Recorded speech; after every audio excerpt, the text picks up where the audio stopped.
Hello everyone, welcome to जिज्ञासु platform. My name is Lovely Matha, नेट JRF qualified in commerce.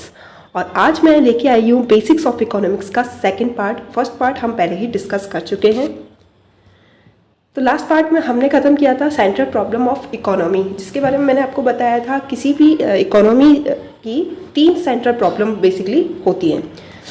What to produce, how to produce and for whom to produce. What to produce में basically ये देखा जाता है कि limited available resources का किस तरह से यूज़ करके हम कौन कौन सी गुड्स एंड सर्विसेज का प्रोडक्शन कर सकते हैं. हाउ टू प्रोड्यूस में मार्केट में अवेलेबल वेरियस टेक्नोलॉजी होती है जिनका यूज़ करके हम मैक्सिमम प्रोडक्शन किस तरह से कर सकते हैं. हमें वो टेक्नोलॉजी का की समझ होनी चाहिए और उसका यूज़ करना आना चाहिए. एंड थर्ड पॉइंट है for whom to produce. Market में हम देखते हैं कि एक किसी भी इकोनॉमी में लोअर वर्ग भी होता है, अपर क्लास भी होती है एंड मिडिल क्लास भी होती है. तो एक इकोनॉमिस्ट या फिर एक गवर्नमेंट है वो किस तरह से अपने डिफरेंट लेवल के लोगों के लिए किस तरह से प्रोडक्शन करती है, उनका डिस्ट्रीब्यूशन किस तरह से करती है. ये तीन तरह की बड़ी समस्याएं होती है एक इकोनॉमी की. तो इससे टैकल करने के लिए बेसिकली इकोनॉमिस्ट ने प्रोडक्शन पॉसिबिलिटी कर्व का यूज़ किया है. एक प्रोडक्शन पॉसिबिलिटी कर्व जिसे कि प्रोडक्शन पॉसिबिलिटी फ्रंटायर या फिर बाउंड्री या फिर transformation curve, transformation frontier, transformation boundary भी कहते हैं. ये सभी इसके नाम हैं जो कि बेसिकली आपको 11th के सिलेबस में आपको देखने को ये मिल जाएगा. ये एक ऐसा कर्व है जो कि दो गुड्स के वेरियस कॉम्बिनेशन को दर्शाता है. दो गुड्स के कॉम्बिनेशन में किस तरह से कोई भी इकोनॉमी उनका यूज़ कर सकती है. मान लीजिए यहाँ पर कोई गुड्स है X, यहाँ है कोई गुड्स Y. तो मान लीजिए Y का इकोनॉमी में इतना प्रोडक्शन हो रहा है तो X का जो प्रोडक्शन है वो कम होगा. ज़्यादा Y का प्रोडक्शन हो रहा है यहाँ से यहाँ तक और X का सिर्फ इतना ही हो रहा है. अगर इकोनॉमी चाहती है कि वो X का प्रोडक्शन ज़्यादा करे तो उसे लिमिटेड रिसोर्सेज में Y का प्रोडक्शन कम करना होगा. और अगर वो और ज़्यादा चाहती है तो इस तरह से उसे Y का प्रोडक्शन और कम करना होगा ताकि X का प्रोडक्शन बढ़ाया जा सके. ये सब क्या है? ये सब कॉम्बिनेशन है जिनका लिमिटेड अवेलेबल रिसोर्सेज का यूज़ करके कोई भी कंपनी प्रोडक्शन कर सकती है. ये रहा वो कर्व जिसकी मैंने बात की थी. A point on the frontier indicate efficient use of available inputs.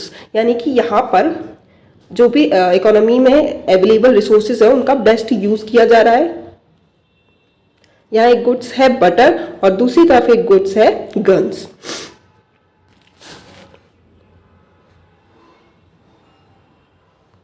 Sorry. अब हम देखते हैं यहाँ पर डिफरेंट कॉम्बिनेशन को शो कर रहा है. Point B, point D and point C. इसके अलावा पॉइंट A और पॉइंट X भी गिवन है.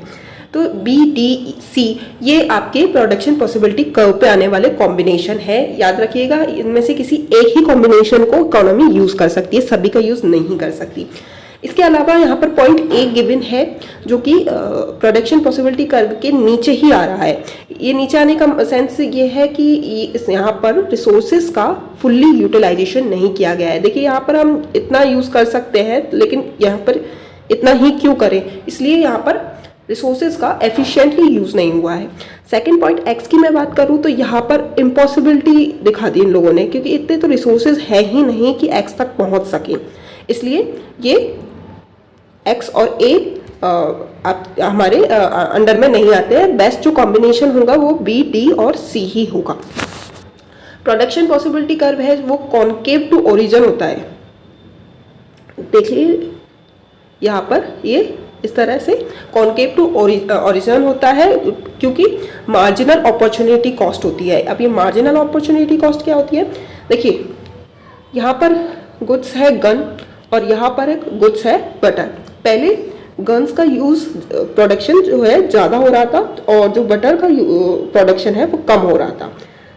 गन्स इस तरह से हाईएस्ट पॉइंट पे थी और जो बटर है उसका प्रोडक्शन बहुत कम हो रहा था. तो अब लिमिटेड रिसोर्सेज में अब इकोनॉमी चाहती है कि वो बटर का प्रोडक्शन है वो ज़्यादा करे. तो उसको ऑब्वियस सी बात है गन्स का प्रोडक्शन कम करना होगा. उसने गन्स का प्रोडक्शन कम किया, तो यहाँ पर बटर का प्रोडक्शन डी पॉइंट पे आ गया है और गन्स का प्रोडक्शन कम हो गया है, बी से नीचे गिर गया है डी तक, और ये यहाँ से यहाँ तक पहुँच गया है बटर का प्रोडक्शन। तो इसे ही मार्जिनल अपॉर्चुनिटी कॉस्ट कहते हैं। एक को पाने के लिए आपने दूसरे को जो सेक्रीफाइस किया है वही आपकी अपॉर्चुनिटी कॉस्ट होती है। और ऐसा इसलिए हुआ है क्योंकि आपके पास जो रिसोर्सेज है वो काफ़ी लिमिट में है, एक लिमिट में ही आप उनका यूज़ कर सकते हैं, तो आपको एक तो चीज़ तो सेक्रीफाइस करनी ही होगी दूसरों के पाने के लिए। तो ये था कॉन्सेप्ट प्रोडक्शन पॉसिबिलिटी कर्व का। तो इस तरह से एक प्रोडक्शन पॉसिबिलिटी कर्व काफ़ी सारे इकोनॉमिक कॉन्सेप्ट को एक्सप्लेन करता है, जिसमें अपने रिसोर्सेज का एफिशिएंट एलोकेशन किस तरह से किया जाए, इकोनॉमिक ऑफ स्केल का यूज़ अच्छे से कैसे किया जाए, अपॉर्चुनिटी कॉस्ट को हमने जाना, प्रोडक्शन जो है गुड्स एंड सर्विसेज का वो एफिशिएंटली किस तरह से किया जाए, और रिसोर्सेज की जो स्कैसिटी है उसको हम ध्यान में रखकर किस तरह से प्रोडक्शन कर सकते हैं। इसके अलावा जो इकोनॉमिक्स प्रॉब्लम है व्हाट टू प्रोड्यूस का ये अच्छे से आंसर करती है कि दोनों गुड्स को किस तरह से कॉम्बो लेकर चलना होगा, साथ में अपने पास जो अवेलेबल रिसोर्सेज है उनका एफिशिएंट यूटिलाइज किस तरह से किया जा सके, ये सब आंसर हमको प्रोडक्शन पॉसिबिलिटी कर्व में मिलते हैं। इसके अलावा अगर हम टेक्नोलॉजी को इम्प्रूव करें तो हम अपना प्रोडक्शन पॉसिबिलिटी कर्व को आगे शिफ्ट भी कर सकते हैं। इसके अलावा मैं बात करूं अपॉर्चुनिटी कॉस्ट की, तो इस बारे में मैं पहले ही बता चुकी हूँ। मान लीजिए हमारे पास दो ऑप्शन है, option A and option B. Option A क्या है, हमारी एक जॉब है जिसमें हमारी सैलरी है 10,000 रुपीज़, एंड ऑप्शन बी में हमको 15,000 ऑफर हो रहा है। तो इस 50 हम ऑप्शन ए पे पहले से ही काम कर रहे हैं और हमारे सामने आता है ऑप्शन बी। तो इस ऑप्शन बी को पाने के लिए हमको ऑप्शन ए को सेक्रीफाइस करना होगा, यानी कि 10,000 हमको सेक्रीफाइस करना होगा टू गेट 15,000 रुपीज़। तो ये 10,000 क्या है, ये मेरी अपॉर्चुनिटी कॉस्ट बन जाएगी to get option B. This is simply opportunity cost. हर इकोनॉमी में इस तरह की प्रॉब्लम आती है जिसको this is important to the production possibility curve, because a country will decide how to best allocate its resources according to its opportunity cost। वो अपने resources का best use किस तरह करे opportunity cost का use करते हुए, इसलिए एक country को choose करना पड़ता है more butter than guns, क्योंकि हमारे पास जो रिसोर्सेज हैं वो लिमिटेड है। अब रिसोर्सेज लिमिटेड हैं और आपको बटर की डिमांड है मार्केट में, तो आपको क्या करना होगा, गन्स का प्रोडक्शन वो है कम करना पड़ेगा। तो ये ही आपका जो गिविंग अप जो कॉस्ट है गिविंग अप की, वही आपका अपॉर्चुनिटी कॉस्ट होती है। Remember that opportunity cost is different for each individual and nation. हमेशा सबके लिए अलग होती है, सबके लिए एक नहीं हो सकती। दस what is valued more than something else will vary among people and countries when decisions are made about how to allocate resources। तो हर नेशन की, हर इंडिविजुअल की डिमांड है, जो है आपकी इंटरेस्ट है, वो सबका अलग अलग होता है। इस वजह से अपॉर्चुनिटी कॉस्ट वेरी करेगी person to person and nation to nation. तो ये था opportunity cost and production possibility curve का कॉन्सेप्ट। अब आगे बात करते हैं टाइप्स ऑफ इकोनॉमिक सिस्टम की। तीन तरह की इकोनॉमी अक्सर देखी जाती है, capitalist economy, socialist economy and mixed economy. अगर मैं कैपिटलिस्ट इकोनॉमी की बात करूं तो एक capitalist economy system is one which is characterised by free market and absence of government interventions, जहाँ पर कोई भी गवर्नमेंट का इंटरवेंशंस नहीं होता है, गवर्नमेंट कंट्रोल नहीं होता है। Control and regulation by private business, private लोगों के अंडर में ही इकोनॉमी रन करती है। इसे कमांड या फिर प्लान इकोनॉमी भी कहते हैं, लेज़े फेयर भी बोल देते हैं, free market capitalism, state capitalism, welfare capitalism भी इसको कहा जाता है। जो मेन कैरेक्टरिस्टिक्स होता है इसका, वो होता है अर्निंग, प्रॉफिट अर्न करने का। प्रॉफिट अर्न करना ही इसका मेन मोटिव होता है। और इसकी बेसिक एक कमी है जो है inequality of wealth and income. अगर इस इकोनॉमी में आप अर्निंग अच्छी नहीं रख पा रहे हैं तो ये बहुत ज़्यादा नुकसान वाली बात हो जाएगी आपके लिए। जिन देशों में ये सिस्टम है, हांगकांग, यूएई, सिंगापुर इसके एग्जाम्पल्स हैं। सेकंड मैं बात करूँ सोशलिस्ट इकोनॉमी की, तो सोशलिस्ट इकोनॉमी में मैं बात करूँ जहाँ कैपिटलिस्ट इकोनॉमी में कंट्रोल सारा प्राइवेट सेक्टर के हाथ में था, यहाँ पर कंट्रोल सारा स्टेट के हाथ में होता है, गवर्नमेंट के हाथ में होता है, ताकि सारे जो फैक्ट्रीज, मशीनरी, प्लांट, कैपिटल है एक्सेट्रा, ये सब owned by community in A control of state या गवर्नमेंट, यानी कि सब गवर्नमेंट के हाथ में रहे, प्राइवेट सेक्टर के हाथ में ना जाए। इससे सबसे अच्छी जो बात रहती है वो है कैपिटलिस्ट जो इकोनॉमी के जो नुकसान है वो ख़त्म किया जा सकते हैं। Get rid of drawback of capitalism.